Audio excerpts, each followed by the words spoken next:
Amados, começando o estudo, portanto, estamos no livro do Apocalipse e hoje eu prometi aos irmãos que nós iríamos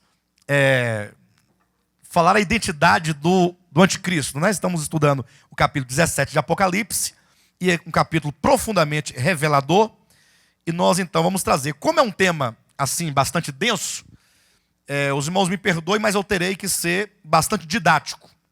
Ou seja, para eu dar conta do que eu quero falar hoje, nós vamos apresentar 8 pontos. Falarei o primeiro, falarei o segundo, falarei o terceiro, o quarto, o quinto, o sexto, o sétimo e o oitavo. A cada item nós vamos progredindo, na visão, de modo que quando chegarmos no 8º ponto, você saberá quem é o anticristo. Faremos isso, se o Senhor permitir, dentro de 1 hora e 20 minutos. Ok, pessoal? Agora, é lógico que essa visão, que essa revelação que traremos hoje, ela não é nova, ela não é inédita, não é descoberta minha, o bispo tal, não. Isso é coisa que já foi estudado, já foi discutido, isso já há pessoas, doutores, que já defenderam e defendem esse posicionamento, esta visão, esta revelação. Agora, não é comum. Não é comum. Por que não é comum? Porque sempre quando se fala acerca do anticristo, as pessoas estão com o olhar sempre para o futuro. Quem será o anticristo? Ao passo que a Escritura, quando vai falar sobre a identidade do anticristo, nos manda olhar para trás, para o passado. Essa é a grande guinada do discernimento acerca do anticristo, sobretudo no que diz respeito à sua identidade. Agora, observe, queridos, que para nós chegarmos a uma conclusão segura, atenção, para chegarmos a uma conclusão segura, a uma interpretação segura, uma interpretação que não seja desse ministério ou daquele, mas que seja uma interpretação bíblica, é preciso, como acontece em qualquer estudo da Escritura, que nós venhamos a definir o que nós chamamos de percurso hermenêutico. Pastor, o que é o percurso hermenêutico? Perdoe-me essa expressão, um tanto assim, esdrúxula, mas é uma expressão necessária, ela não tem outra coisa a falar, outro nome a dar. Mas eu explico para os irmãos. O que é o percurso hermenêutico? É quando você estabelece um caminho, e na medida que você vai caminhando, o próprio caminho vai te levando a uma conclusão. Por exemplo, aqui eu não vou dizer hoje que Irineu, ou que o Berkoff, ou que o Beltrano, fulano, disse. Não. Nós vamos ler a Escritura. A Escritura é que vai nos levar à identidade do anticristo. Não precisa perguntar para mim. A própria Escritura é que vai dirigindo os nossos passos. Percurso hermenêutico é quando você permite que a Bíblia estabeleça um caminho de interpretação de si mesma. Perfeito? Então vamos lá. Cada um desses itens vai trazendo uma definição do anticristo. Quando falarmos o primeiro, e você tiver entendido o primeiro, os traços do anticristo começarão a se desenhar à sua frente. Até que você veja completamente o seu rosto. Entenda o rosto no sentido do seu nome. Ok, pessoal? Então, o primeiro ponto para se chegar à identidade do anticristo é o que está em Apocalipse 13, 18. Quando João, após falar acerca da besta que emerge do mar, ele diz o seguinte: aqui está o sentido. Quem tem sabedoria, calcule o número da besta, porque é o número de um homem, e o seu número é 666.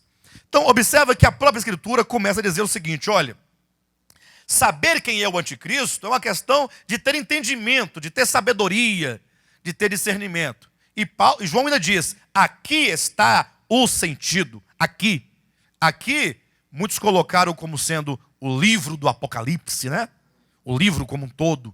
Até um irmão comentou na internet, dizendo, não, é o livro, aqui é no livro. Só que eu pergunto, o sentido está no capítulo 1 de Apocalipse? Lá não diz nada sobre isso. No capítulo 2, no capítulo 3, no 4, no 5, no 6. Não. É no capítulo 13, versículo 18, onde João nos dá a chave. Ele diz: aqui está o sentido. Aqui está o sentido. Onde está o sentido? Certamente numa ciência muito conhecida da época, uma ciência, inclusive, não uma ciência, a redundância, não uma ciência científica, mas uma ciência popular. Ou seja, um conhecimento que podia ser comprovado, mas é um conhecimento do povo, chamado gematria, em que a pessoa podia, eventualmente, esconder, ocultar uma mensagem, usando números e letras alternadamente. No caso, João diz: olha, o anticristo, ou a besta, ela tem um nome. E esse nome tem um número. E esse número é 666. Pode observar no capítulo 13, 18. Aqui está a sabedoria. Aqui está, aqui, nesse ponto. Aquele que tem entendimento calcula o número da besta, pois é número de homem. Ora, esse número é 666. Então, é neste número onde está o discernimento. Agora, é importante que você saiba que quando João escreveu esse livro, ele não escrevia para nós. Como não, pastor? De uma maneira geral, ele escreve aos servos de Deus em toda a história. Mas não se esqueça que o próprio Senhor Jesus disse para João: João, escreve tudo o que eu te direi neste livro e envia este livro à igreja de Éfeso, Esmirna, Pérgamo, Tiatira, Sardes, Filadélfia e Laodiceia. Portanto, quem eram os destinatários imediatos do Apocalipse? Eram os irmãos daquele século. Sim ou não? Então, quando João diz: aqui está a sabedoria, quem tem entendimento calcule, ele está dizendo para os irmãos daquele tempo que era possível que aqueles irmãos do primeiro século calculassem. Por que colocar nesses termos? Porque se de fato fosse como a senhora internet quer, ou os internautas que vão postando artigos e vídeos à vontade, porque a internet não tem dono, não é? Todo mundo vai lá e posta o que quer. Se fosse como eles querem, que fosse o Papa, ou que fosse João Paulo II, ou que fosse qualquer um desses aí, por exemplo, como é que os irmãos do primeiro século poderiam calcular? Como é que eles poderiam chegar a um conhecimento acerca do anticristo, se eles eram crentes do primeiro século? Como é que eles poderiam pensar naquele primeiro século, calculando o número da besta, chegar a João Paulo II? Como é que poderia ser isso? Tem lógica? Ajuda aí. Teria como? O Papa, nem Papa havia no primeiro século da igreja cristã. Entende isso? Então, esse é o primeiro ponto. Quando você quer chegar à identidade do anticristo, saiba o número do seu nome. Ou seja, o seu nome, ele vai ser formado a partir do sentido simbólico do número 666. E era possível que os cristãos do primeiro século calculassem. Portanto, naquele tempo já era possível. Este é o primeiro ponto. Já começou a desenhar o rosto dele? Não, né? Já começou, você já sabe que é um rosto daquele tempo, não é um rosto desse tempo. Não é não? Segundo ponto. A besta, em seu sentido geral, refere-se ao Império Romano restaurado. Esse é o segundo ponto. Quando João diz assim, vi emergir do mar uma besta. Ela tinha 7 cabeças e 10 chifres, e tinha aparência de urso, de leopardo, de leão, e falava com blasfêmias e tal, e tal. Eu pergunto, esse animal que sai das águas do grande mar, do mar Mediterrâneo, ele, de maneira geral, o que ele significa? O que ele significa? Simples. Onde está a chave para você discernir o que este animal significa? Onde está a chave? Daniel. Daniel capítulo o quê? Capítulo 2, capítulo 5, capítulo 7, capítulo 8. Esses capítulos 2, 5, 7 e 8 de Daniel. Já falamos aqui, eu não posso falar tudo de novo, porque senão nós vamos gastar só repetindo. Mas eu quero lembrá-los. Quem tiver dúvida ou esqueceu, vai na mensagem anterior, e está na internet já postada, e lá você vai se lembrar.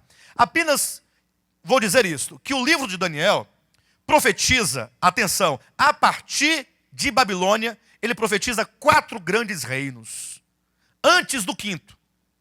E o quinto não pode ser chamado de quinto, porque ele não está em paridade com os 4 anteriores. Então, Daniel prevê, no seu livro, ele profetiza 4 grandes reinos: Babilônia, Média-Pérsia, Grécia e Roma. 4 reinos. Depois desse último Roma, diz a Escritura, virá então uma pedra, que será cortada sem auxílio de mãos, e vai destruir todos aqueles reinos, e aquela pedra que foi cortada de uma montanha, sem auxílio de mãos, cresceu e encheu toda a terra, de maneira que essa grande pedra será o reino dos santos. É o reino de Deus, é o reino de Cristo, que será um reino que não passará a outro povo. E aqui é um detalhe que eu quero deixar para os irmãos aqui. Quando o livro de Daniel profetiza os reinos, ele diz assim, olha, tu, ó rei, és a cabeça de ouro. Naquela estátua. Lembra da estátua que nós contamos aqui? Depois de ti virá um outro reino. E então um terceiro. E então um quarto reino. Aí quando diz que vem o reino de Cristo com aquela pedra, ele diz, esse reino dessa pedra será um reino cujo poder e cuja autoridade não passarão a outro povo. Quando diz não passarão, significa que quando Babilônia estava governando ali, é porque ela havia recebido esse poder de um outro reino anterior a ele. Quando Babilônia caiu, esse mesmo poder foi passado para a Média-Pérsia, que foi passado para a Grécia, que foi passado para Roma e que por fim será passado a Cristo. Ou seja, esse reino, esse poder e essa autoridade tem suas origens no princípio, lá, quando Deus entregou o poder e a autoridade a Lúcifer. Inclusive a Bíblia o chama de o príncipe, né, deste mundo. Então o reino que Cristo vai tomar por fim e vai estabelecer é o reino que um dia for entregue, que foi passando de um para o outro, ó. Foi entregue a Adão, que perdeu. Tratando-se das nações, esteve na mão do Egito, esteve na mão da Síria, mas esses dois não entram na profecia de Daniel, porque já eram passado. Daniel começa de Babilônia, porque é o reino presente no tempo do profeta, que passou então de Babilônia para a Média-Pérsia, para a Grécia e para Roma. E então, depois de Roma, atenção, não tem um quinto reino. Não tem um quinto reino. Ou seja, o reino que vem depois de Roma é o reino eterno. Quando eu digo não tem um quinto reino, é que nós, ao ler a Escritura, devemos entender Babilônia, depois Média-Pérsia, depois Grécia, depois Roma. Quando Cristo veio, qual era o reino que havia? Roma. Já era o Império Romano. De lá para cá, portanto, prevalece o Império Romano até os dias de hoje. Até porque a nossa cultura, ela é greco-romana. Até porque o direito é romano. Até porque a religião ocidental é romana. Ou seja, o espírito romano. E mesmo a economia, né, dos Estados Unidos é o quê? É romana, porque vem da Europa ou do Império Romano dividido. De modo, então, que quando Daniel viu esses 4 reinos, Babilônia, Média-Pérsia, Grécia e Roma, lá no capítulo 7 do seu livro, ele viu 4 animais que saíram de dentro do grande mar, do mar Mediterrâneo. Ele viu um leão, ele viu um urso, ele viu um leopardo e ele viu uma besta. E ele diz, são 4 reinos. Portanto, quando você chega no Apocalipse, aí você começa a ler o capítulo 1, 2, 3, 4, 5. Você lá não vai encontrar no Apocalipse 4 animais. Você vai encontrar apenas um animal. Por que apenas um animal? Porque é o único que há no livro, porque também é o último dos 4 profetizados. Quando João diz no capítulo 13, vi emergir do mar uma besta, ele está dizendo, eu vi emergir do mar o Império Romano. O Império Romano, queridos, ele passa por 3 fases. A fase Roma Império, ainda do tempo de Cristo. Roma dividida, que está previsto na profecia da estátua de Nabucodonosor, como sendo os pés, todo dividido, parte de barro, parte de ferro. E Roma restaurada, porque Roma, ela foi dividida, tornando-se a atual Europa, mas a Bíblia profetiza a restauração. O Império Romano vai voltar. O velho Império Romano, o velho continente, vai se restaurar. E isso a partir de uma aliança que 10 países europeus farão. E quando esses 10 países europeus se unirem, e aí nós não podemos determinar se o número 10 aqui é um número simbólico ou é um número literal, né? Por algumas razões que eu não tenho como discorrer agora, mas sabemos que um grupo de nações europeias, que são ainda os fragmentos do antigo Império Romano, vão se unir e vão então juntar suas forças, o seu poder, a sua autoridade e vão entregar a um homem. É o que está aqui no capítulo 17. Olha aí na sua Bíblia. Versículo 12. Os 10 chifres que viste da besta que saiu do mar são 10 reis, os quais ainda não receberam reino, mas recebem autoridade como reis, com a besta durante 1 hora. Tem estes reis, um só pensamento, e oferecem à besta o poder e a autoridade que possuem. Então esses 10 chifres, que são 10 reis, que lá na estátua de Nabucodonosor são os 10 dedos da estátua, essas 10 nações vão se unir, darão o poder e a autoridade que possui a um homem.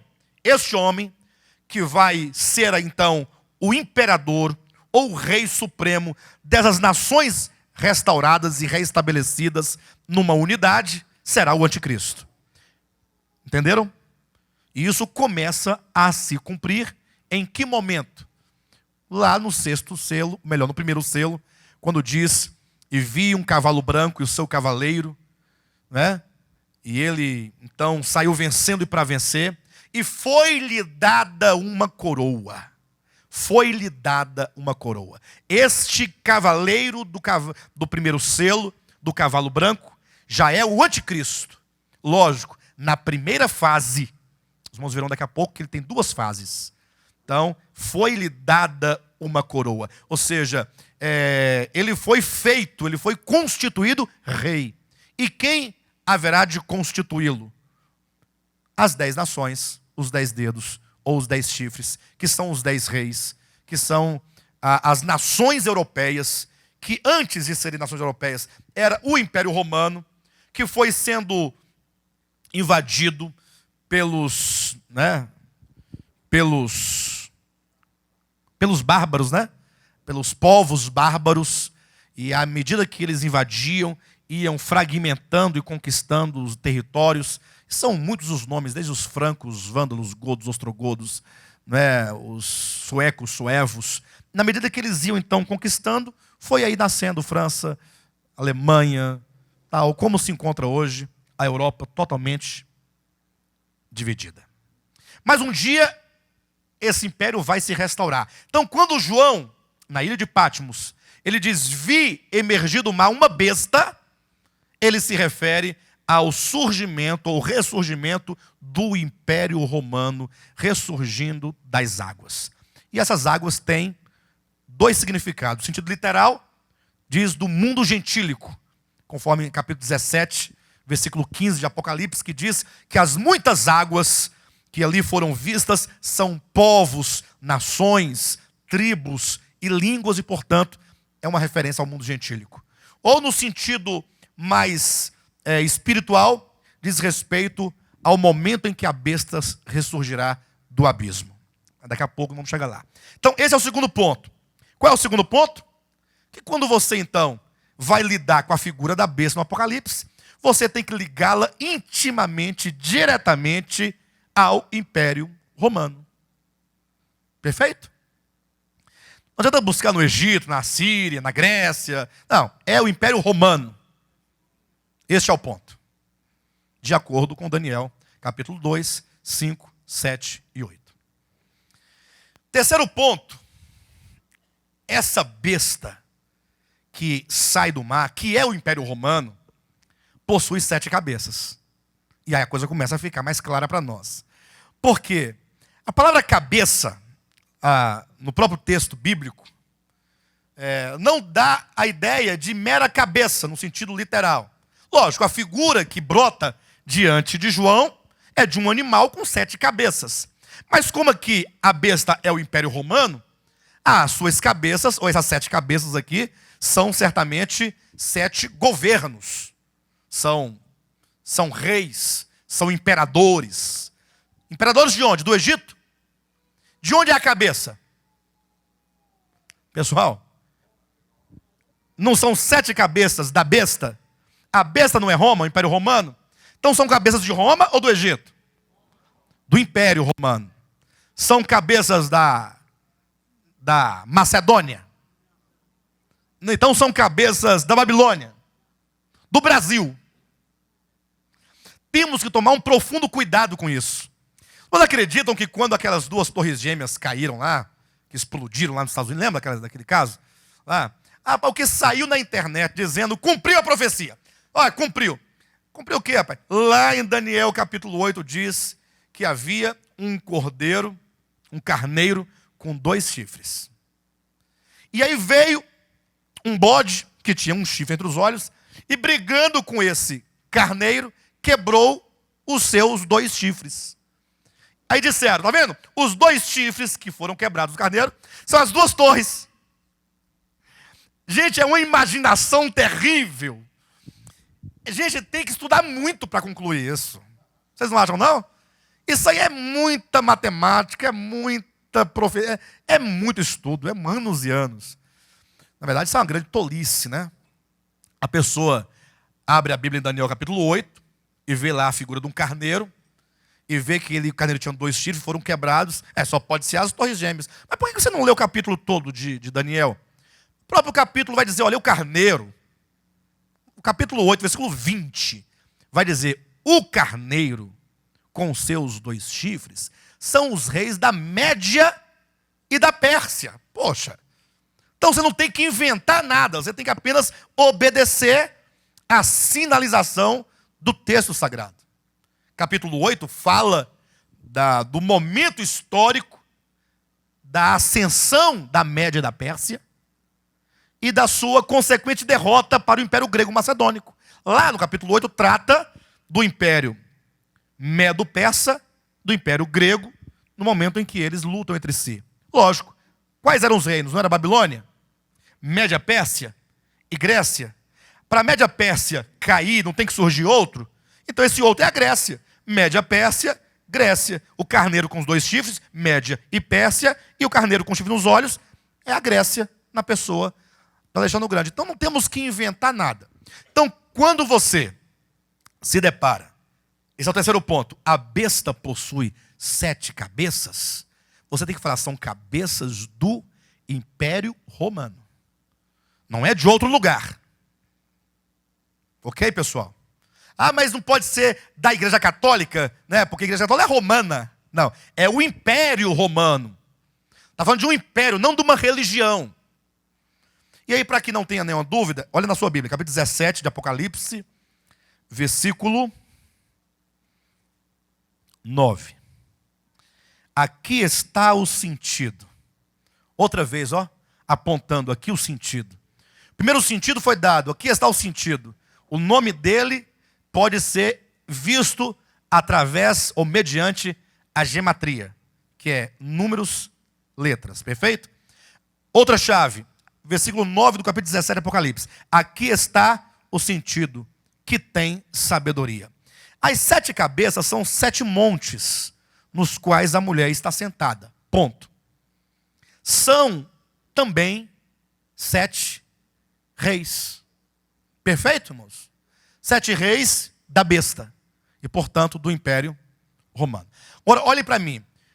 A própria Escritura diz que as 7 cabeças da besta significam 2 coisas. Ela diz, são 7 montes nos quais a mulher está sentada, e, portanto, quando nós formos estudar a identidade da prostituta, da mulher, aí nós vamos interpretar as cabeças como sendo montes, e, portanto, esses montes, ou essas cabeças nos servirão, quando formos estudar a identidade da mulher, como sendo o ponto geográfico onde a mulher se assenta, porque no aspecto espiritual a mulher está sentada sobre muitas águas, mas também sobre 7 montes.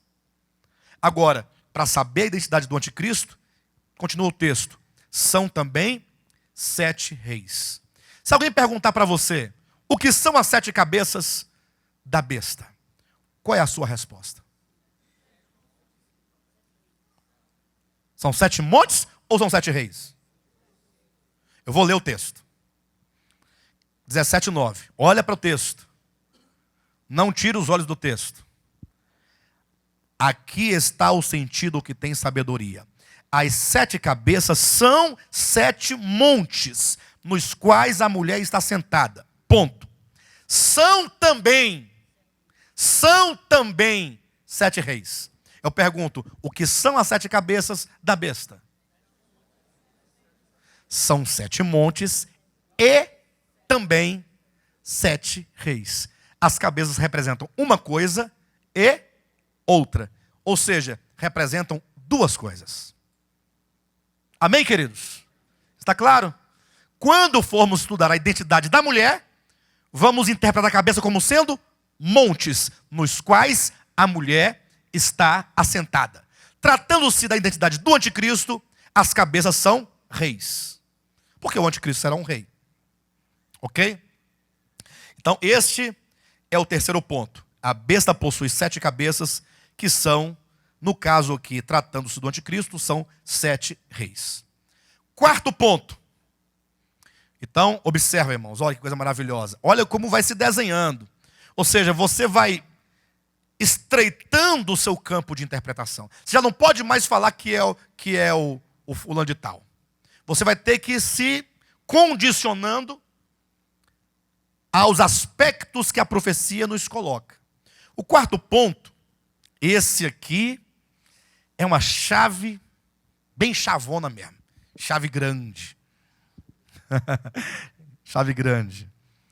A besta, versículo 8, que viste, era e não é, e está para emergir do abismo e caminha para a destruição. E aqui essa chave, ela é sensacional. Porque ela diz assim, olha para mim, a besta que viste era e não é, e está para emergir do abismo. Explora aqui os 3 tempos. O passado, a besta era. Certo? O presente, a besta não é. E o futuro, está para emergir do abismo. Ou seja, quando João diz isso, ele está dizendo, pessoal, atenção.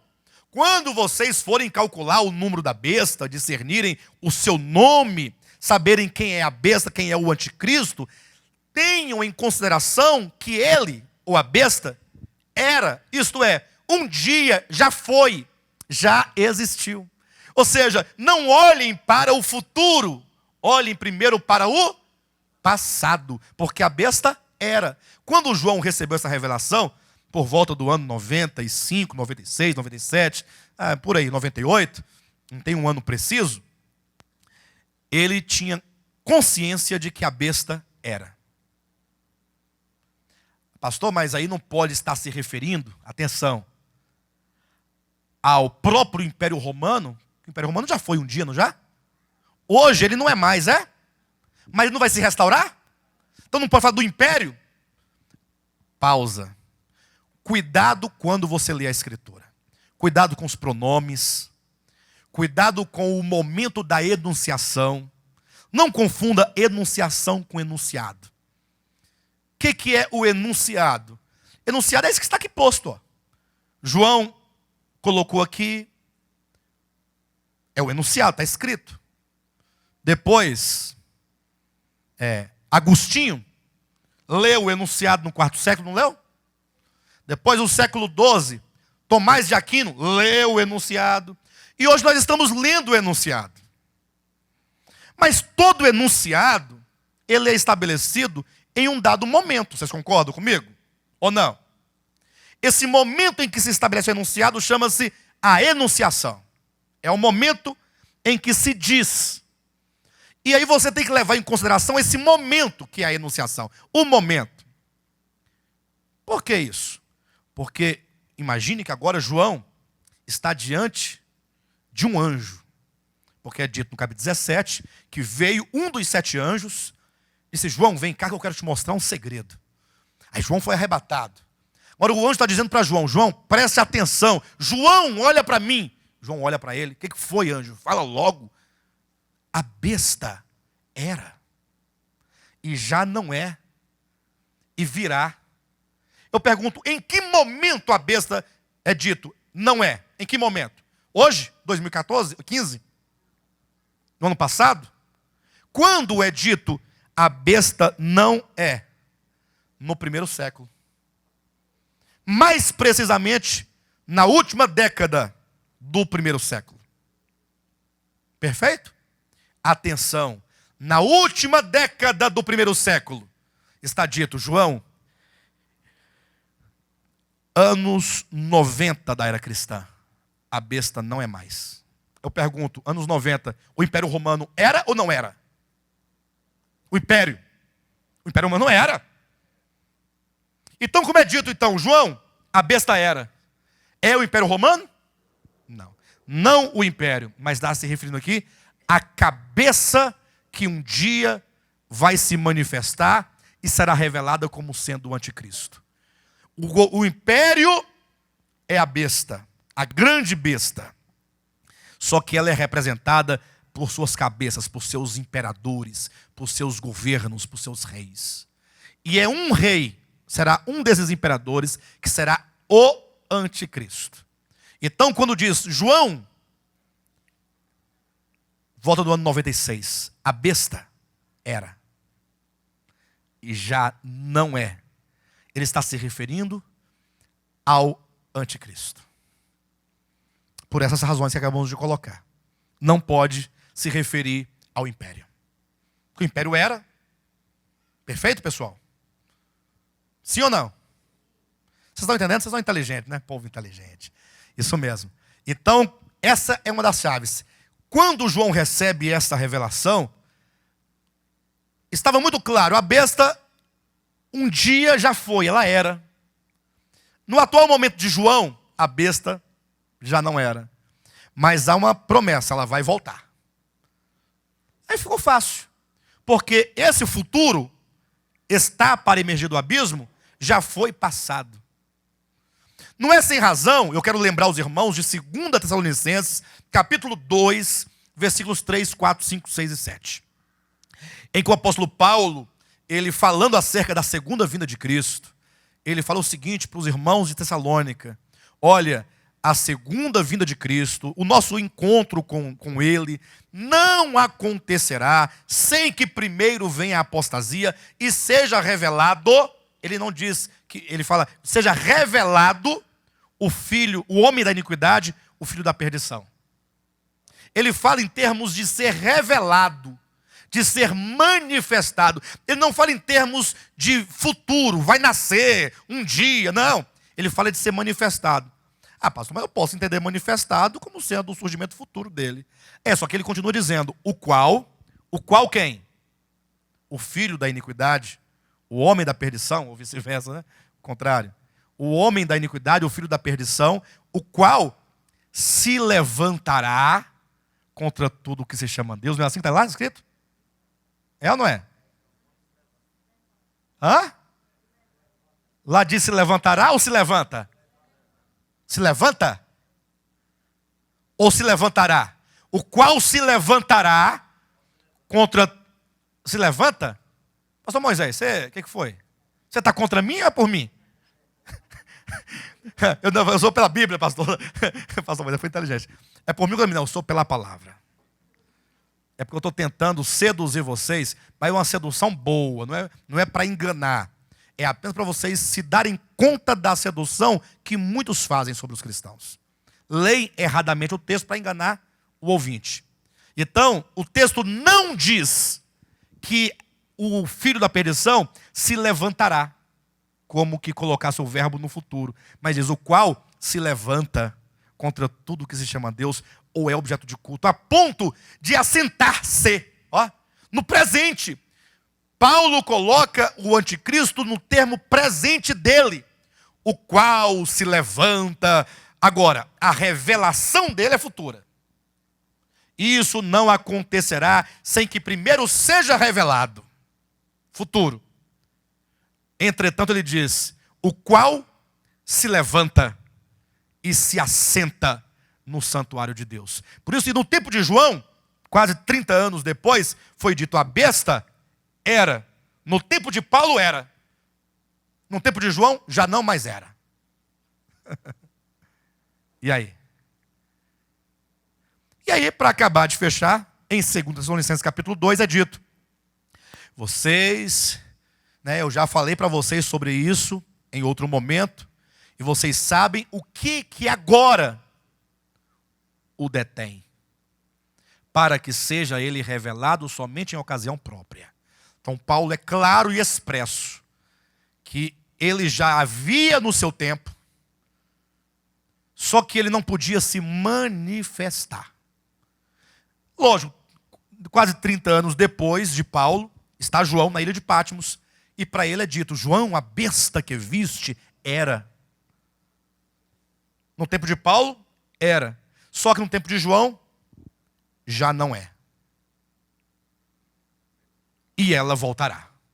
Então a besta havia no tempo de Paulo, quando escreveu a carta aos Tessalonicenses, já havia morrido no tempo de João, mas havia de voltar. Até aqui, está claro para os irmãos? Até aqui está claro para todos? Pastor, mas isso é estranho. Pode ser. Eu não vou dizer que não é estranho, só que não é culpa minha, é culpa da Escritura. O máximo que você pode fazer é você ignorar essa porção. Rasga a sua Bíblia, rasga a página, não concorda, não tem problema. Eu confesso para os irmãos que isso é um pouco estranho mesmo. Quando eu ouvi isso pela primeira vez, eu fiquei um mês agoniado. Eu não vou contar os detalhes porque não é legal. Mas por um mês, vamos falar logo, vou falar o que eu fiz. Eu peguei minha Bíblia, fechei. É isso mesmo? É isso mesmo. Certeza, certeza. Cheguei em casa, tinha alguns livros numa estante que eu tinha lá em casa. E aí eu peguei, levantei os livros, coloquei a Bíblia por último. Não quero mais saber disso. De Bíblia. Não quero mais saber. Por quê? Não, porque eu, Alexandre, não podia conceber isso. Eu não podia aceitar. Isso é o orgulho do ser humano, que às vezes tem um pressuposto religioso e não quer abrir mão. Mas foram 30 dias de sofrimento até eu falar, sabe de uma coisa? É melhor me curvar à Escritura do que ir de encontro a ela. Perfeito? Aí me curvei, estou até hoje curvado. Não é? Bem, mas está aí, esse é o quarto ponto. A besta era, não é e está para emergir do abismo. Portanto, nós já temos mais um detalhe. A besta já existiu. Os irmãos já pensaram nisso? Irmão Aldair, já imaginou? Engraçado, né? Que sempre quando você fala do anticristo, onde você conversar sobre o anticristo, vai na internet para você ver o tanto de coisa que tem lá. Sempre estão olhando para o futuro. Aí você fala, será que já nasceu? Será que quem é? Tal.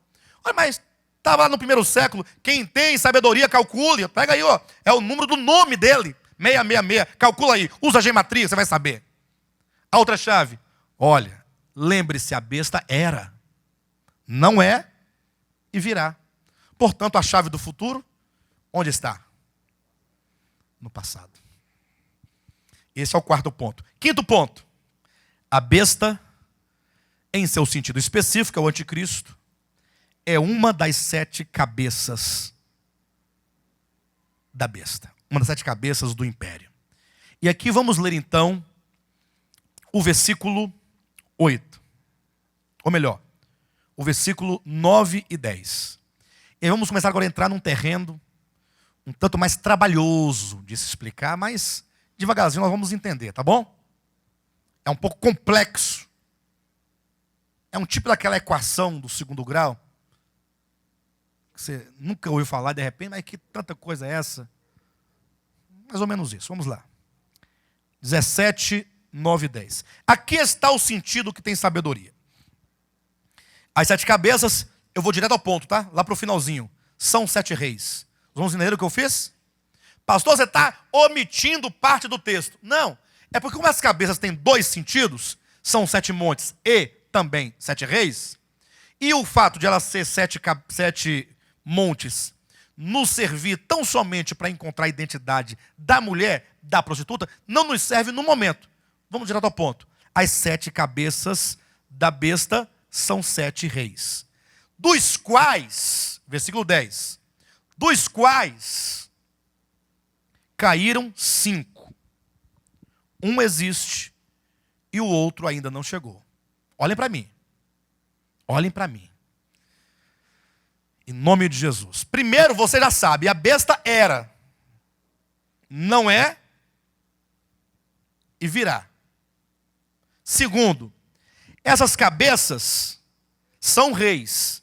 Então nós temos 5 reis, 5 caíram, um rei existe, o outro ainda não chegou. Perfeito? 7 cabeças, 7 reis, dos quais 5 caíram, um existe, o outro não chegou. Aí eu pergunto, qual é meu ponto aqui de referência temporal para eu discernir os que caíram, o que é o que virá? Qual é meu porto seguro, meu ponto de referência temporal aqui? Um existe. Esse é meu ponto. Por que um existe é o meu ponto seguro do tempo dessa profecia? Porque não se esqueça que o anjo está dizendo para João, João, um existe, João. Existe quando? Existe agora, João. Não é agora, em 2015, nesse estudo. É o agora de João. Portanto, na última década do primeiro século.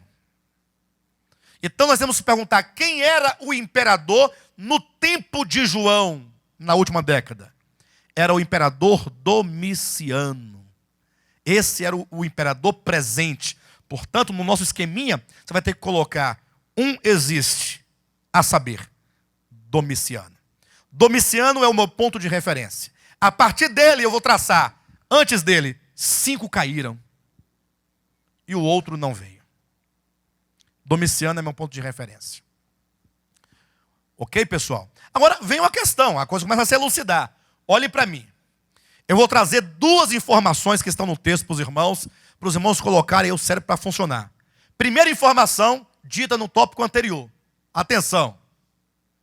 A besta era, não é e está para emergir do abismo, não é? Qual é meu ponto de referência aqui temporal aqui? A besta era e já não. Em que momento ela não é? Não é no momento de João? Não é? Não é no tempo de João, portanto, na última década do primeiro século? No ano 95, por aí? Então, se a besta era, a partir do tempo presente de João, segundo ponto. As 7 cabeças são 7 reis. Um existe, tempo de João, Domiciano, e 5 caíram, o anticristo está antes ou depois de Domiciano? Antes de Domiciano. Domiciano é o momento presente. No caso do primeiro momento, um existe. E aqui, Domiciano, um existe. Né? Ali, já não é. Um existe. A besta era. Portanto, a besta está entre os 5 antes do que existe. Antes de Domiciano. 5 reis antes de Domiciano. Um existe, que é Domiciano. O outro, o 7º, ainda não veio. E quando ele vier, terá de durar pouco. Vai morrer. Perfeito?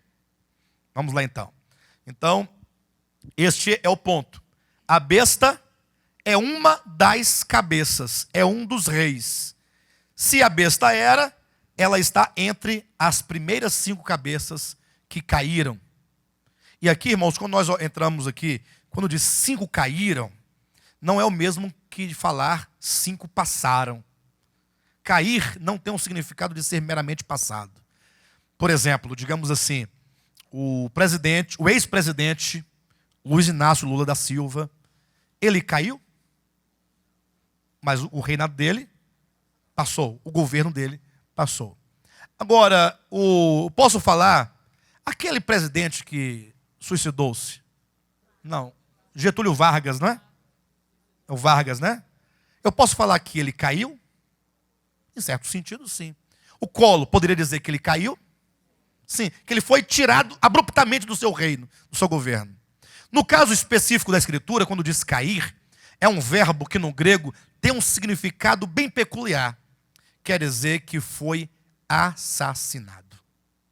5 caíram, quer dizer, 5 foram assassinados. Ou seja, eles não apenas venceram o tempo de reinado deles com a morte natural, antes eles foram tirados na força por meio de um homicídio sofrido por eles. Perfeito? Então, esse é um ponto. 5 caíram, um existe, o outro não chegou. Então, muitos imperadores vieram antes de Domiciano. Muitos. Mas nós queremos os 5 imediatamente a ele, os 5 imediatamente anteriores. Entende essa expressão? Porque imediatamente pode ser depois ou antes. Imediatamente anterior. Imediatamente posterior. Então queremos os 5 imediatamente anterior que caíram. Tá bom? O que acontecerá? É o 6º ponto.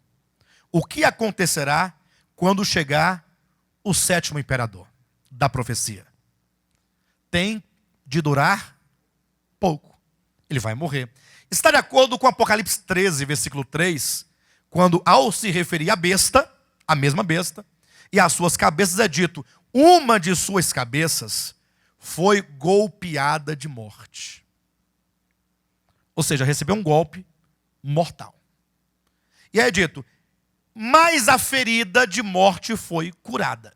Ou seja, uma de suas cabeças vai levar um golpe, vai morrer, só que logo ela se restaura e ela volta à vida.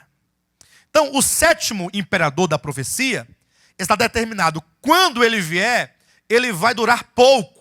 E esse pouco, se você quiser anotar no seu caderno, pode. Se quiser anotar aí na página, no rodapé da sua Bíblia, pode. Este pouco significa exatos 3 anos e meio. Por que exatos? Porque quando o 7º rei vier, ele virá no início do 7º, no início dos últimos 7 anos da história da terra, da história de Deus com os homens.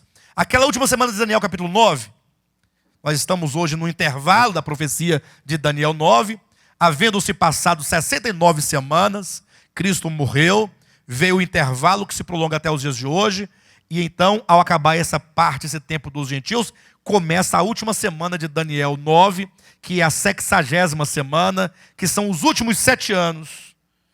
Então, o anticristo surge aqui, no primeiro selo, como aquele cavaleiro do cavalo branco, a quem foi dada uma coroa, e ali ele começa, ele sai vencendo, e para vencer, Daniel 9:26, ele fará um acordo de paz, não com todos, mas com muitos, por uma semana, por 7 anos, fazer um acordo com Israel, para que Israel reconstrua o seu templo sagrado. E Cristo predisse isso lá em Mateus capítulo 24, versículo 15, quando, pois, virdes o abominável da desolação no lugar santo, quem lê entenda, apontando para Daniel, como já dizia o profeta Daniel. Então, ele fará uma aliança de paz com Israel e com os árabes, muito provavelmente. Hoje a história nos permite entender que esse acordo de paz é em razão desse conflito entre árabes, palestinos e israelenses de hoje, em razão da terra, do território, do templo, do lugar do templo sagrado. Então o anticristo vai surgir no início dos últimos 7 anos, fará esse acordo de paz, o povo de Israel vai reconstruir o templo, voltará às suas atividades todas lá do calendário levítico, as festas e as cerimônias e os sacrifícios, tudo. E então, na metade da semana, será morto este príncipe, esse rei. Sofrerá uma ferida mortal. Então, com 3 anos e meio, na metade da semana, ele vai morrer. Esse é um grande detalhe. E é por esta razão, dessa ferida mortal, no capítulo 13 de Apocalipse, versículo 3, é que em Daniel 9, é dito assim, olha, ele, o príncipe romano, fará uma aliança com muitos por uma semana. Em termos da profecia de Daniel 9, uma semana equivale a 7 anos. Uma semana tem 7 dias, cada dia equivale a 1 ano, 7 dias, 7 anos. Ele faz um acordo de paz. Assinou um acordo, tranquilo, está todo mundo feliz, animado no templo, sacrificando e tal. Aí diz, na metade da semana, ele quem? O que fez o acordo de paz, fará cessar o sacrifício. Ora, mas o que aconteceu? Que esse que fez o acordo de paz, agora muda de ideia. Por que ele assina um acordo e na metade da semana, isto é, com exatos 3 anos e meio, ele fala para o sacrifício. E aí diz, e nas asas das abominações virá o assolador. Agora ele vem para assolar.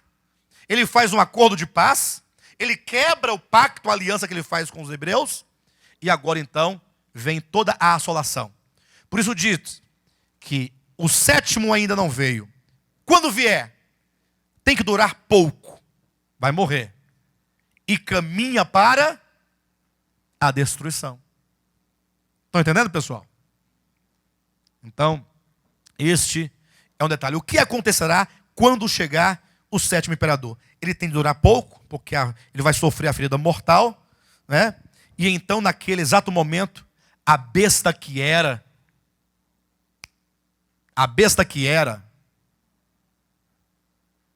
e portanto era antes de Domiciano, e que não é, voltará. A besta vem de onde? E está para emergir de onde? Do abismo. Ela está no abismo. Hoje ela se encontra no abismo. No tempo de Paulo estava andando lá em Jerusalém, lá na Europa, sei lá, em Roma, sei lá onde é que ele estava. Estava naquela região para lá. No tempo de João, já havia morrido. Desceu ao abismo. E de lá agora ela virá do abismo para cá. Está para emergir do abismo. Vocês não sabem que o abismo está numa região inferior da terra, né? Que o abismo é o lugar que divide os 2 lugares no centro da terra, que é o paraíso, o lugar de descanso daqueles que são salvos, no sentido geral da palavra salvação, daqueles que estão no lugar de tormentos, que certamente não terão a salvação. Tanto é que em Apocalipse capítulo 9, versículo 11, o versículo 1 mesmo diz que havia uma estrela caída do céu na terra, e a ela foi dada a chave do poço do abismo. Essa estrela caída, que é o maligno, vai abrir o poço do abismo e vai tirar lá de dentro milhares e milhares de demônios que estão lá aprisionados. E o versículo 11 diz, e eles, os demônios, tinham sobre si um rei, que se chama Abaddon, em hebraico, ou em grego, Apolion, que quer dizer, respectivamente, destruidor e destruição. Então, o espírito do anticristo, a besta que era, está hoje no abismo. Vocês sabem de um detalhe também interessante? É que o abismo é um lugar espiritual que separa outros 2 lugares espirituais, que é o paraíso e o lugar de tormento.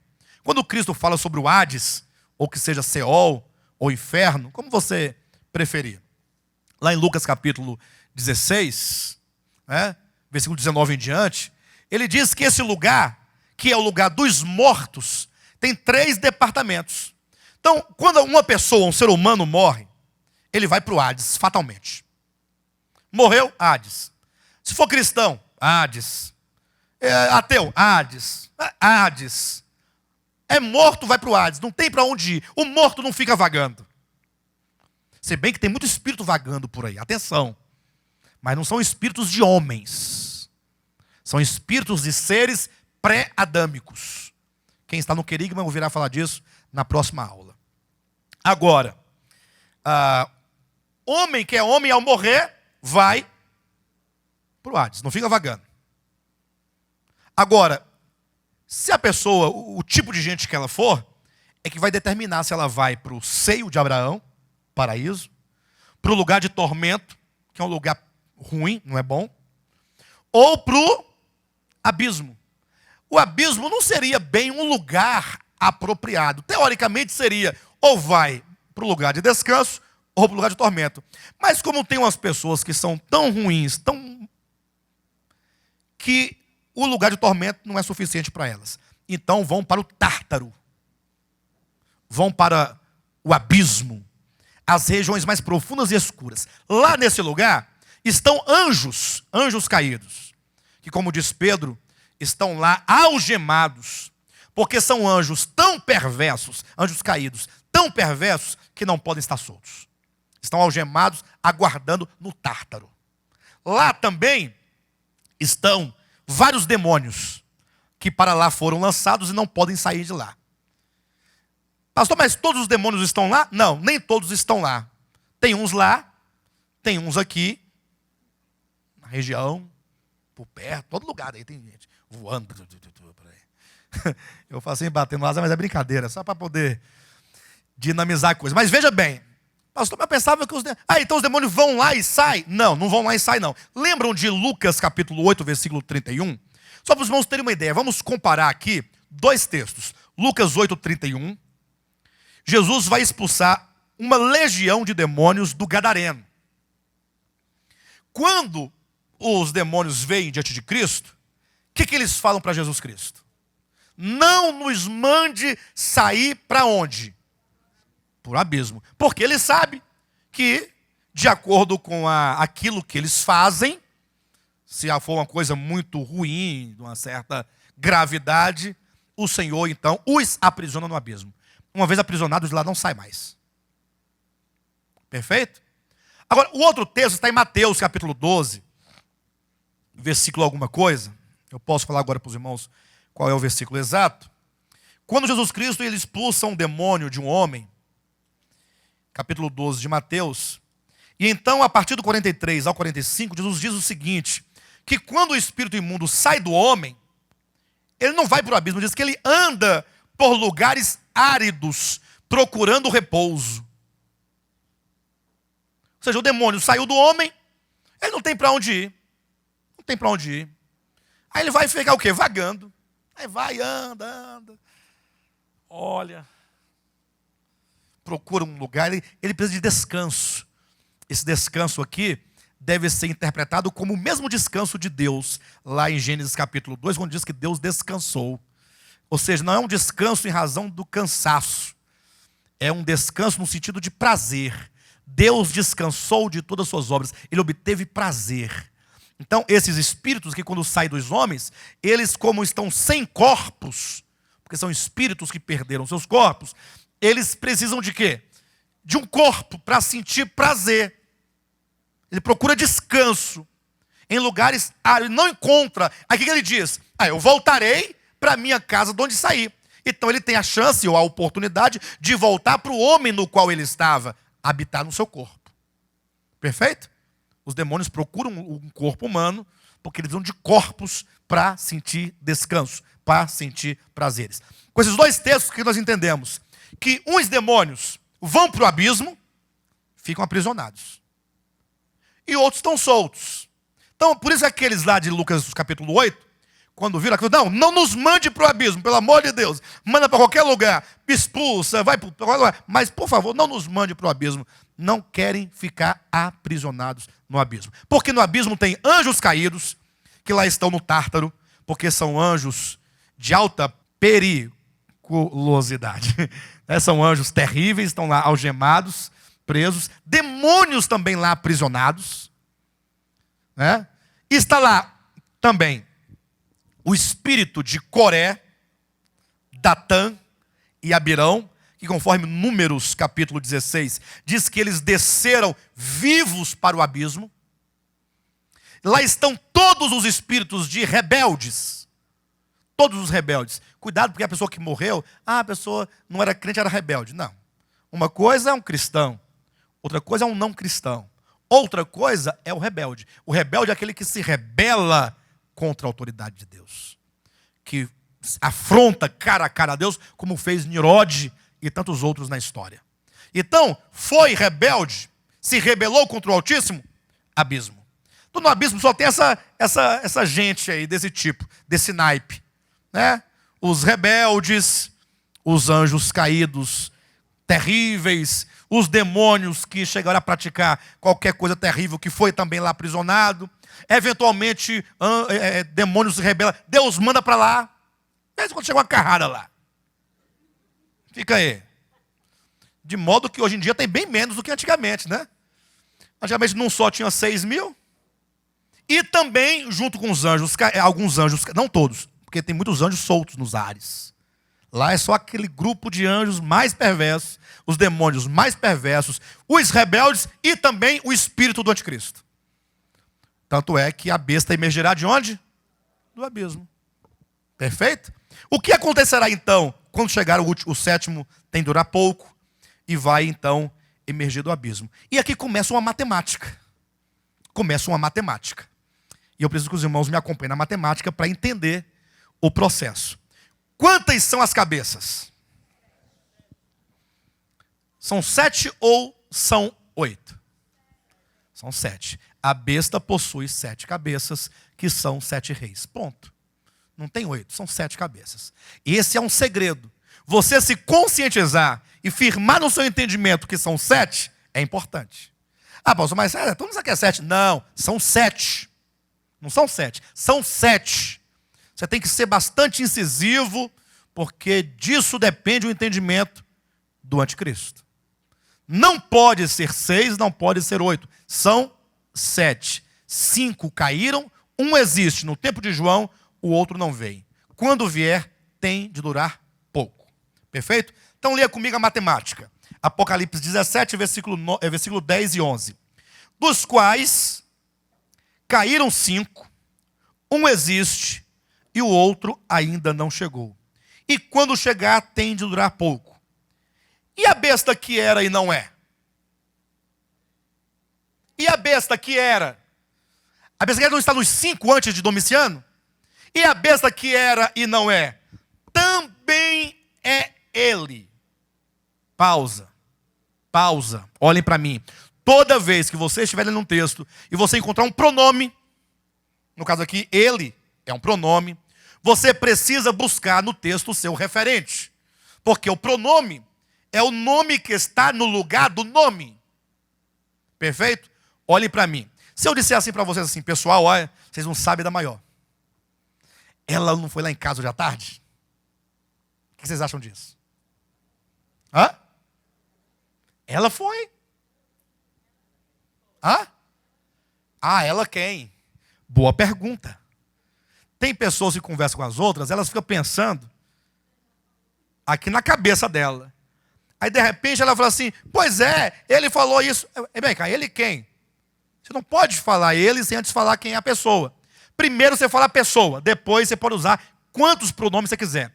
Exemplo, começando um texto. A irmã Nolinha, vírgula, que é a nossa irmã em Cristo, vírgula, foi à minha casa hoje à tarde. Ponto. Ela quem? Ah, eu tenho um referente. Ela disse-me palavras tão severas que eu não pude acreditar. Certo? Atenção. Palavras tão severas que eu não pude. Não pude o quê? Eu não pude tolerar. Ponto. Chamei-a de má. Chamei a. A é o quê? Pronome. Quem é a? Então eu estou usando ela, a, posso depois, lá. Tudo para referir a ela. Achou o pronome? Procura o referente. Não tem referente? Não tem interpretação. não tem sentido, não tem significado, fica tudo muito vago. Porque ela pode significar qualquer coisa, se não tiver o referente. Assim ele. Então, olha o texto agora para os irmãos verem. Dos quais caíram 5. Um existe e o outro ainda não chegou. Ponto, vírgula. E quando chegar, quem quando chegar?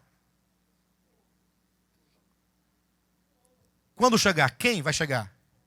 O outro, que é o 7º, não é? E quando chegar, tem de durar pouco. Perfeito? Eu estou me referindo a quem? Ao 7º rei. E a besta que era e não é, também é ele. Ele quem? O 8º rei. Ele resgata o 7º rei, aquele que não veio e aquele que quando vier tem de durar pouco. Agora, olha só a informação que nós temos na Escritura. E a besta que era e não é?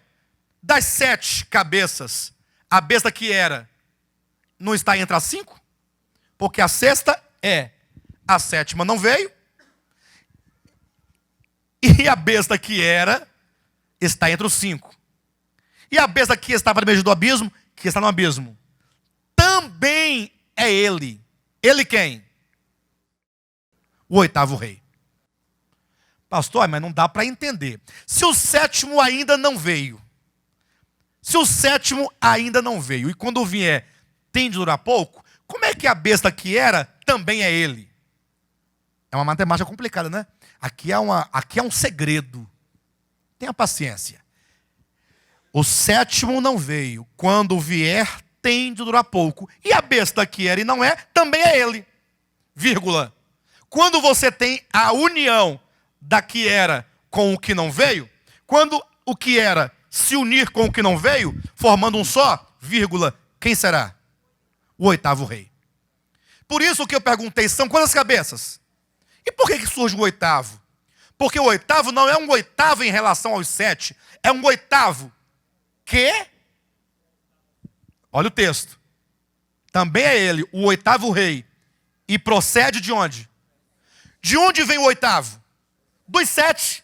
O 8º não é um 8º, 1º, 2º, 3º, 4º, 5º, 6º, 7º, 8º. Não, o 8º é um 8º que procede de 7.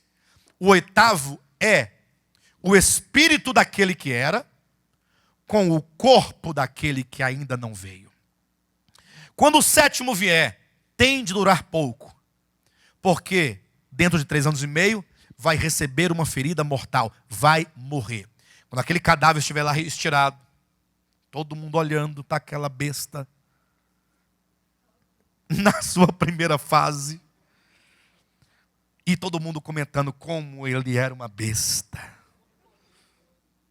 O mundo admirado ali com a morte, naquele silêncio. Todas as câmeras do mundo voltadas para aquele corpo. É nesse momento em que o mundo não estará apercebido que ocorrerá o arrebatamento dos cristãos vencedores. Que pena que eu não vou estar lá para ver a ressurreição dele. Que pena. Hein? Quem vai estar lá para poder ver a besta ressuscitar? É naquele momento que os vencedores serão arrebatados. No rapto, é um silêncio, arrebatamento. Mas ao chegar nos ares, encontraremos o príncipe da potestade do ar, que dirá, não, aqui não. Ele sabe que quando o filho varão subir, ele sabe, ele terá que deixar os ares e vir à terra, ele sabe disso. E ele sabe que quando ele deixar os ares e vir para a terra, dentro de 3 anos e meio exatos, ele será lançado no abismo. Ele sabe disso. O anticristo, ou o diabo, não está preocupado com a segunda vinda de Cristo. Ele está preocupado com o arrebatamento do filho varão. Porque é o arrebatamento do filho varão que define a segunda vinda de Cristo. Perfeito? Por isso que ele luta contra a sua mente e contra o seu coração, para que a palavra não entre, e se entrar, para que ela não prospere. Porque é a palavra que nos fará filho varão. É ela que vai vencer em nós o império das trevas, chamada pecado, que habita o nosso ser ainda. Vencendo esse pecado, o reino já entra em nós, já nos toma, o reino de Cristo. Então, são esses cujo reino de Cristo, ou melhor, são esses em que o reino de Cristo tomou os corações, que serão arrebatados. E aí então haverá uma guerra no céu. Nessa guerra, Miguel vem em socorro do povo de Deus. Quando então Miguel vier, lutará com o dragão. Aí sim, ele é expulso para a terra. Quando ele vem como uma estrela. E aí é dito, vi uma estrela caída. A ele é dada a chave do poço do abismo. O filho varão sobe, o diabo desce, o cadáver está lá. Ele com a chave do poço do abismo, abre o poço do abismo, tira de lá os demônios. E juntamente vem quem? O espírito do anticristo, o Abaddon, o Apolion, o destruidor, a destruição, a besta que era, sai de lá e entra no corpo do sétimo, ressuscitando-o. Não é reencarnação, é ressurreição. Para haver uma ressurreição, basta haver um corpo e um espírito e alma, para ressuscitar o corpo. Assim como quando os santos ressuscitarem, quando todos os homens ressuscitarem, o espírito e a alma entrarão para dentro do corpo, levantando-o do pó e fazendo-o reviver. Então assim, o espírito do anticristo, que está entre os 5, porque somente eles eram, e entrará no corpo do sétimo, que veio e durou pouco, mas que terá a ferida mortal curada. É aí onde é que há a ressurreição. Quando este sétimo ressuscita, não é mais a mesma alma, não é mais o mesmo espírito que fez o pacto no início dos 7 anos. Por isso agora ele é o assolador. Aí ele quebra o pacto e ele instaura a sua imagem no santíssimo lugar, como está em Mateus capítulo 24, versículo 15. Jesus disse, quando virdes o abominável da desolação no lugar santo, conforme falou o profeta Daniel, vírgula, quem lê entenda. Então, os que estiverem na Judeia, fujam para os montes. Aí começa a grande tribulação. Mateus capítulo 24, lá, a grande tribulação. E agora, este que ressuscita, tem o corpo do sétimo, o espírito do quarto. Vocês vão entender por que o quarto. O espírito do quarto.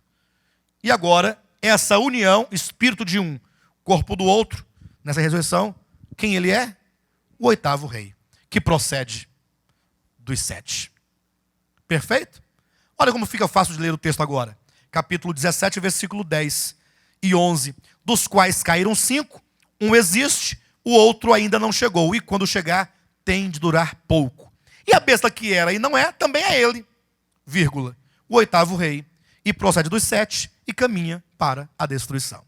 A partir daqui agora, este que é o anticristo, que é a besta, terá 3 anos e meio para poder levar a cabo os seus propósitos, até se encontrar com Cristo, lá junto ao Monte das Oliveiras, onde ocorrerá a guerra do Armagedon. Perfeito? Bem, já deu para delinear mais ou menos o indivíduo, né? Agora, 7º ponto. Quem são os 5 reis que caíram antes do 6º, antes de Domiciano? Eu tenho que ter o nome dos 5, para que eu possa chegar até Apocalipse 13, 18, e fazer o cálculo da gematria, para saber qual dos 5 é o anticristo que era, ou a besta que era, que não é, mas que virá. Perfeito? E aí eu trouxe aqui, nós temos aqui então, os imperadores todos, e vamos então um por um, até chegarmos em Domiciano, rapidamente, tá bom?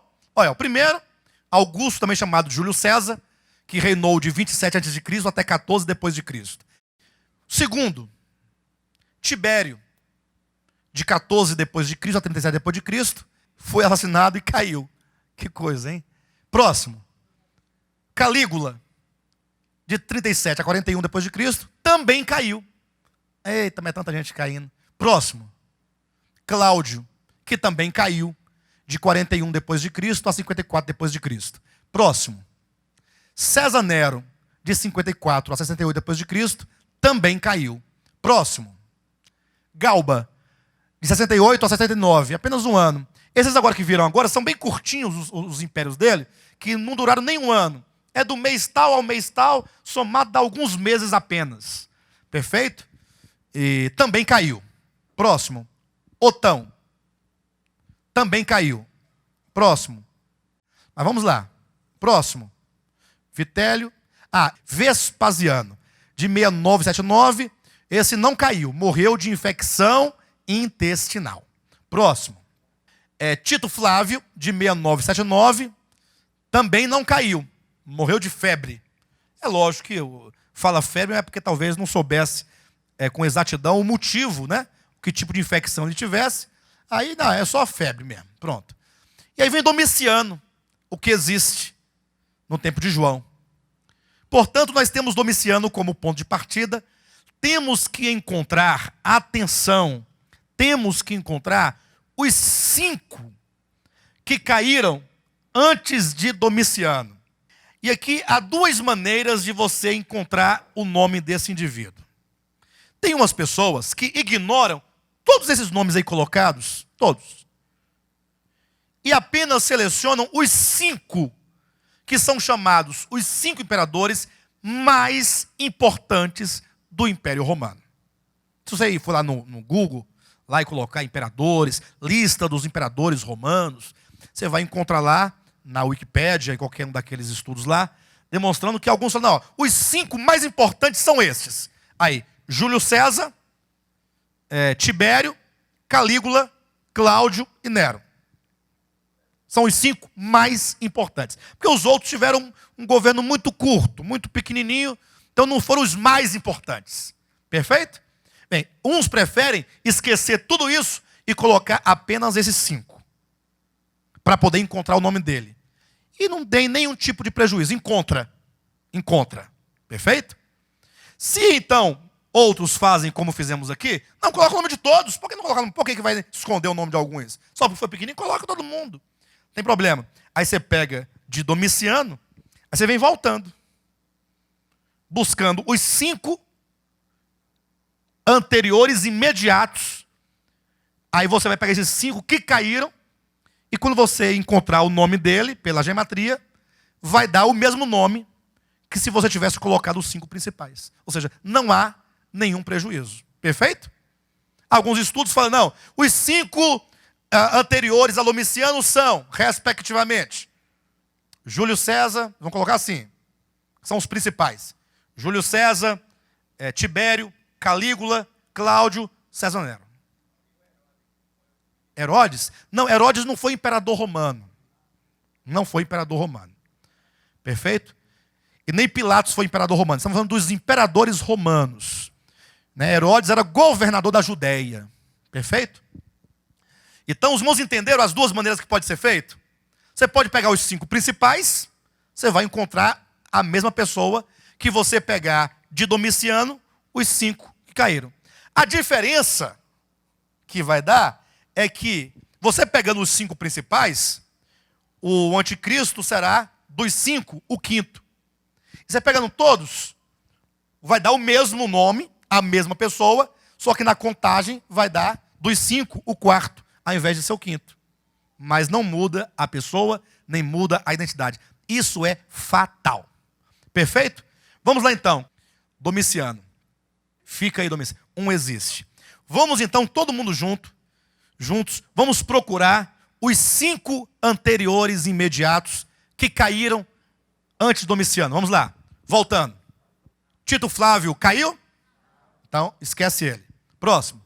Vespasiano caiu? Esquece a Vespa. O Vitélio caiu? Opa, se o Vitélio caiu, deixa o Vitélio aí. Vitélio é o primeiro. Imediato. Próximo. Otão caiu? Então coloca o Otão aí. Próximo. Galba caiu? Deixa ele aí. César Nero caiu? Seria o 4º. O próximo. Cláudio caiu? Nós temos esses nomes aí. Basta pegar esses nomes e agora calcular um por um. E você terá então, no hebraico, que era a língua do povo de então, daquele lugar, dos palestinos, dos galileus, dos hebreus, e você então terá o nome dele. Você tem um nome já pode agora calcular. O que vocês acham? E aí vem o quinto ponto, ou o oitavo ponto aqui da minha lista de 8, que é a gematria. É o momento que nós vamos, então, fazer o cálculo. Lógico, aqui não há nenhum doutor em hebraico, nem em língua hebraica, nem eu, nem vocês, mas os estudos, você poderá, inclusive, pegar um alfabeto hebraico, que ele vem, todo ele já vem numerado. Cada letra do alfabeto, que são 22, já vem cada uma com o valor numérico. Assim como no algarismo romano, o I vale 1, o V vale 5, o C vale 100, no hebraico, as letras hebraicas também têm um respectivo número para cada uma delas. Perfeito? E aí não tem muito o que se fazer, não tem como pegar todos os nomes e fazer aqui agora, mas nós vamos indicar o nome dele, que feito dar esse nome, os irmãos saberão, então, e eu vou apresentar o gráfico da gematria conforme foi feito.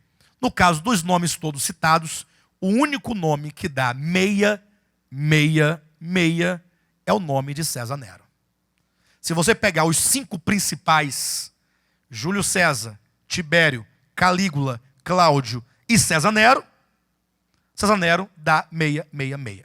Se pegar de Domiciano, voltando aqueles outros 5 que caíram, somente César Nero, que vai ser o quarto, de baixo para cima, vai dar o 666. E ali está, no grego, Neron Caesar, que é César Nero, e aqui, à direita do grego, as consoantes hebraicas, levando em conta que o hebraico de então não havia as vogais, somente as consoantes, e que está o respectivo número de cada uma dessas letras, que é 50, 200, 6, 50, 100, 60, 200, somados, dá o número 666.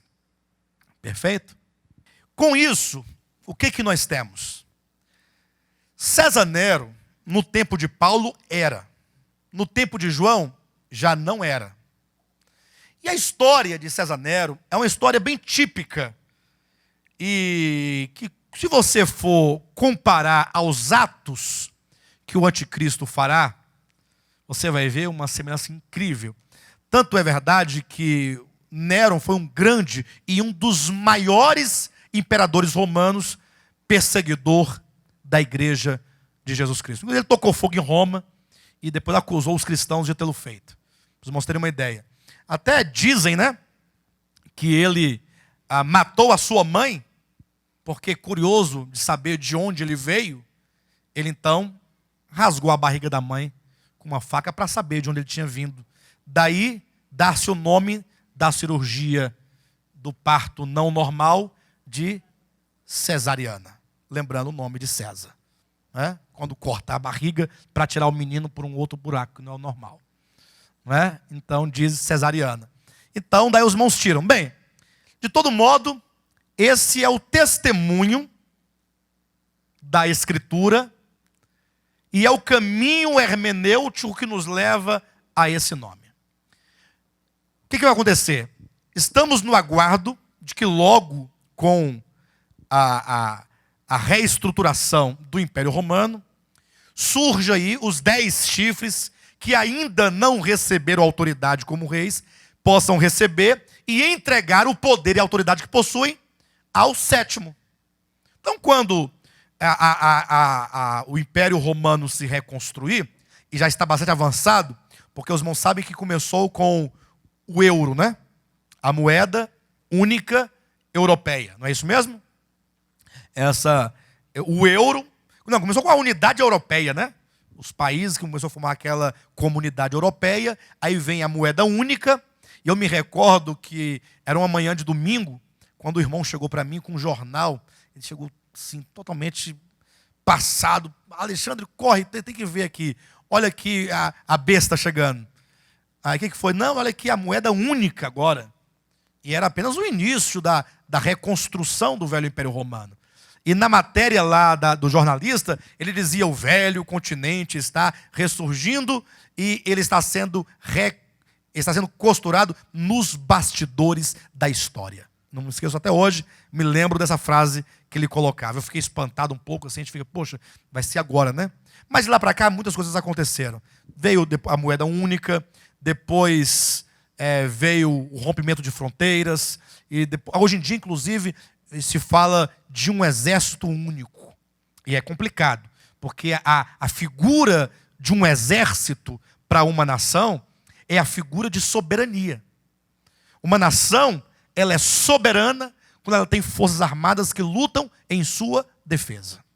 Então você imagina que, falando agora da possibilidade de um exército para a União Europeia, nós estamos a um passo de esses países todos construírem uma única soberania, o que vai caracterizar um único governo, e é onde vai aparecer a figura do sétimo rei. O sétimo imperador está para chegar. Vai ser dada a ele essa coroa.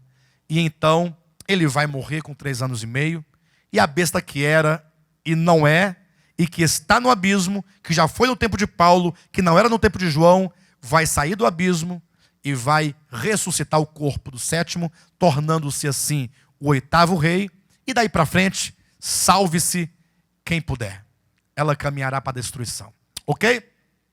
Pessoal, antes de mais nada, eu não quero encerrar sem dar um pequeno lembrete para os irmãos. Quando se trata de estudo de escatologia, atenção, quando se trata de estudo de escatologia, a gente gosta de ouvir, gosta de perscrutar, gosta de descobrir as coisas, mas o objetivo dessas mensagens escatológicas é gerar no nosso coração, ou fortalecer no nosso coração, a fé no cumprimento da palavra de Deus e, sobretudo, a esperança. Isso porque nós vivemos num tempo, e Jesus já havia predito isso. Ele disse, quando vier o Filho do Homem, achará porventura fé sobre a terra. Então, não somente os últimos dias com problema de fé muito grande, falta de esperança, como também o pragmatismo muito forte, de maneira que as igrejas, o povo de Deus, os filhos de Deus, estão vivendo como se Jesus não fosse voltar. Ou seja, a vinda de Cristo está se tornando quase uma história da carochinha. Ou seja, está sendo desacreditada. Ou seja, os primeiros cristãos tinham no coração a viva esperança de que Jesus voltaria. O tempo vai passando e vai fazendo morrer.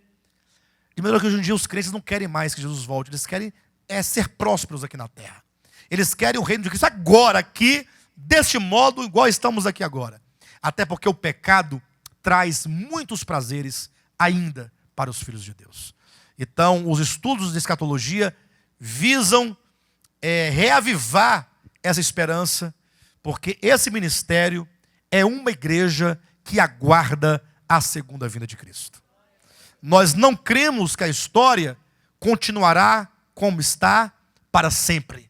Nós cremos na intervenção do Eterno, na pessoa do seu Filho, nesta terra. Ele vai intervir. Ele vai entrar diretamente na história do homem e vai dar um ponto final para toda façanha, para todo trabalho, para toda astúcia humana, para todo governo humano, para ele então instaurar o reino de Deus de uma vez por todas em toda a terra. Então não existe fim do mundo, como pregam por aí. O mundo vai se acabar. O mundo não vai se acabar. Agora o mundo vai passar por uma transformação. Cristo vai intervir. Assim como havia a promessa que ele viria a primeira vez, e veio, e a própria história é a grande testemunha do fato, tanto é que Cristo divide o mundo de então, o mundo antes dele, depois dele. Este é o nome que divide. Muitos homens poderosos vieram à terra, mas nenhum dividiu a história em antes e depois dele. E agora então nós aguardamos a sua segunda vinda. Ele virá. Lembre-se que muitos religiosos do tempo de Cristo não esperavam pela sua vinda e sequer acreditaram na sua primeira vinda.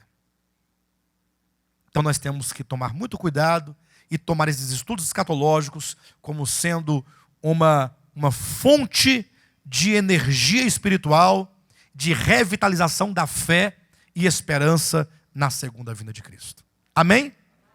Glória a Deus.